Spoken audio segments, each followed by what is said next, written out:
नमस्कार, स्वागत है आपका हमारे चैनल में। मैं रानी गुप्ता आपके साथ और बड़ी खबर सामने आ रही है। आपको बता दें कि अरविंद केजरीवाल ने आम आदमी पार्टी की तुलना दरअसल भगवान श्री कृष्ण से कर दी है और आम आदमी पार्टी को कान्हा बता दिया, जिसके बाद सोशल मीडिया पर लोगों ने अरविंद केजरीवाल को ट्रोल करना शुरू कर दिया। इसी के साथ ही लोगों का ये कहना है कि जो हवाला कानून, शराब घोटाले और इसी के साथ ही घरों पे हथियार रखने वाले जैसे मामलों में लिप्त है, उनकी पार्टी कैसे कान्हा जैसी हो सकती है। आपको बता दें, दरअसल एक संबोधन में अरविंद केजरीवाल ये कहते हैं कि जिस तरीके से भगवान श्री कृष्ण ने 10 साल की छोटी सी उम्र में बड़े बड़े राक्षसों का वध किया, वैसे ही आम आदमी पार्टी इस समय सबसे छोटी पार्टी है देश की, लेकिन इस समय जो बड़ी बड़ी पार्टियां हैं उनको भी खत्म करती हुई नजर आ रही है। जिसके बाद लगातार सोशल मीडिया पर अरविंद केजरीवाल को लोगों ने ताना मारना शुरू कर दिया। इस बीच बीजेपी नेता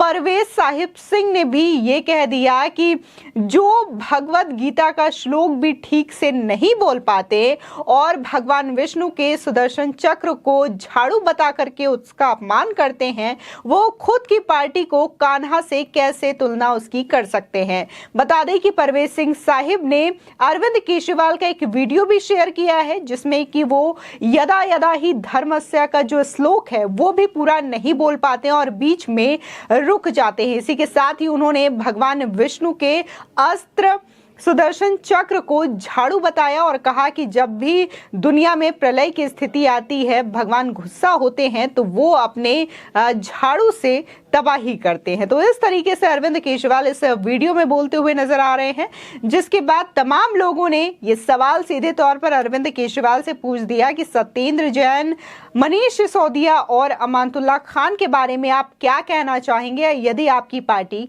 कृष्ण जैसी है, कान्हा जैसी है। तो बता दें, दिल्ली के मुख्यमंत्री और आम आदमी पार्टी के संयोजक अरविंद केजरीवाल लगातार आम आदमी पार्टी के विस्तार की कोशिश में लगे हुए हैं। गुजरात विधानसभा चुनाव के लिए केजरीवाल ने पूरी ताकत झोंक दी है। हिमाचल प्रदेश में भी आम आदमी पार्टी चुनाव लड़ने जा रही है। इस बीच एक सभा को संबोधित करने के दौरान अरविंद केजरीवाल ने आम आदमी पार्टी की तुलना कान्हा से की है। अरविंद केजरीवाल ने कहा कि इतनी तेजी से दुनिया में किसी भी पार्टी का विकास नहीं हुआ। ये एक 10 साल का छोटा सा बच्चा है, इसके सामने 1.25 साल पुरानी पार्टी न जाने कितनी बड़ी बड़ी पार्टियां हैं। श्री कृष्ण भगवान जब बच्चे थे तो उन्हें प्यार से लोग कान्हा कहते थे। अपने बचपन में कान्हा ने कई बड़े बड़े राक्षसों का वध किया था। आप भी छोटी सी पार्टी है, ये भी कान्हा की तरह है। साथ ही अरविंद केजरीवाल ने यह भी कहा कि हम अपने सामने बड़े से बड़े राक्षसों का वध कर रहे हैं। वध का मतलब ये नहीं कि हम किसी का मर्डर कर रहे हैं, बल्कि भ्रष्टाचार का वध कर रहे हैं, महंगाई का वध कर रहे हैं, बेरोजगारी का वध कर रहे हैं। जैसे भगवान श्री कृष्ण ने छोटी उम्र में बड़े बड़े राक्षसों का वध किया था, वैसे ही आम आदमी पार्टी भी मात्र 10 साल में बड़ी बड़ी शक्तियों से लड़ रही है। साथ ही अरविंद केजरीवाल के बयान के बाद तमाम लोगों के रिएक्शंस भी सोशल मीडिया पर आना शुरू हो गया और लोगों ने अरविंद केजरीवाल को जमकर ट्रोल करना शुरू कर दिया। आपको बता दें कि एक ट्विटर यूजर लिखते हैं कि जो पार्टी शराब, शिक्षा, स्टाम्प ड्यूटी, डीटीसी बस घोटाला कर सकती है, उसको आप कान्हा से कैसे जोड़ रहे हैं? अरे राक्षस आपके विधायक हैं, जिनके घरों से सोना और करोड़ों रुपए मिलते हैं। किस तरह आपने अपने आप को भगवान श्री कृष्ण से तुलना कर दिया। इसी के साथ ही एक दूसरे यूजर लिखते हैं, काल नेमी इतना डरा हुआ है कि अब कान्हा के शरण में जाने का असफल प्रयास कर रहा है, लेकिन झूठ बोलने में माहिर शराब घोटाले के स्टिंग पर कुछ नहीं बोल रहा।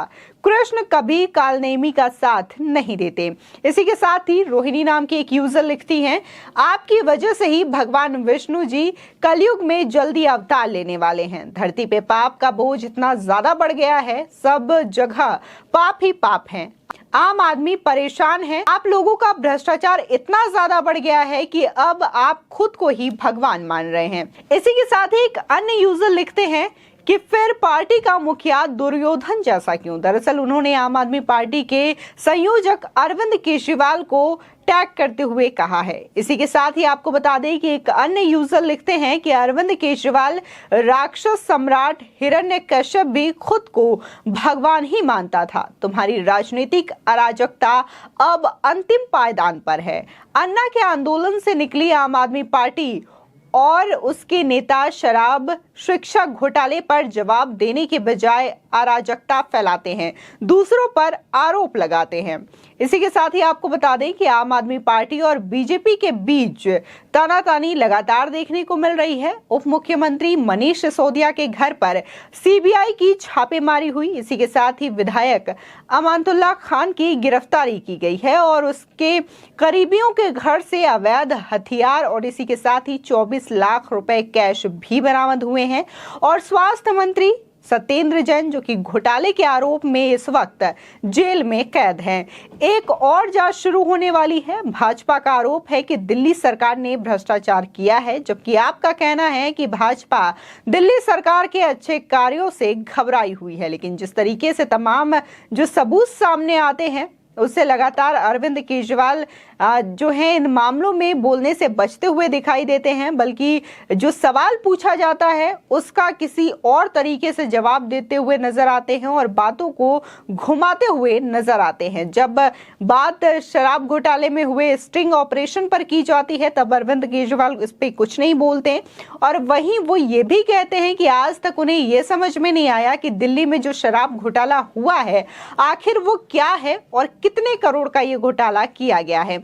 इसी के साथ ही सत्येंद्र जैन को लेकर के अरविंद केजरीवाल यही कहते हैं कि उन्हें न जाने कितने महीनों से जेल में बंद किया गया है और सीबीआई के पास एक भी सबूत नहीं है, न जाने किस बिना पर उन्हें जेल में बंद किया गया है।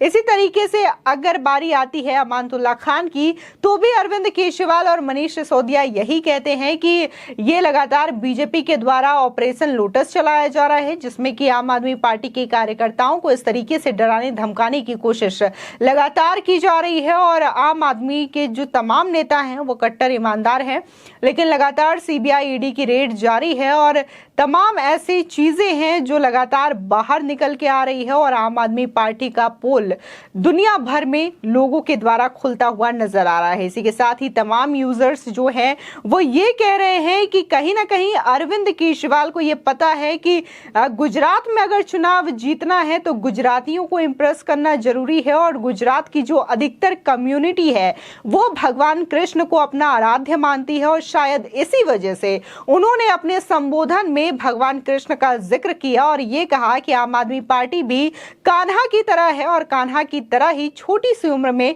बड़े बड़े राक्षसों का वध कर रही है। वहीं जहां उन्होंने कहा कि वो वध किसी राक्षस का इस समय नहीं बल्कि वो वध भ्रष्टाचार का कर रहे हैं, बेरोजगारी का कर रहे हैं, महंगाई का कर रहे हैं। तो इस पे भी अगर हम नजर डालें तो दिल्ली में लगातार भ्रष्टाचार व्याप्त है। शराब घोटाले को लेकर के, डीटीसी बसों में हुए धांधली को लेकर के और इसी के साथ ही जो स्कूल निर्माण में हुई गड़बड़ियां हैं उसको भी लेकर के तमाम आम आदमी पार्टी के भ्रष्टाचार की पोल उजागर हुई है।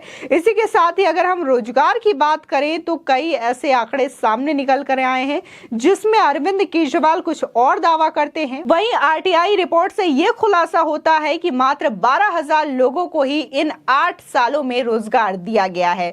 वहीं अगर महंगाई की बात करें तो महंगाई को भी लेकर के अरविंद केजरीवाल की सरकार लगातार नाकाम दिखाई दे रही है, लेकिन फिर भी अपनी तुलना भगवान श्री कृष्ण से करती हुई नजर आ रही है, जिसके बाद तमाम लोगों ने अरविंद केजरीवाल को ट्रोल करना शुरू कर दिया। इसी के साथ ही कई बड़े ऐसे सर्वे आ रहे हैं जिसमें साफ तौर पर यही दिखाया जा रहा है कि गुजरात और हिमाचल प्रदेश में भी अरविंद केजरीवाल का वही हाल होने वाला है जो कि विधानसभा 2022 के चुनाव में उत्तराखंड और यूपी में देखने को मिला था।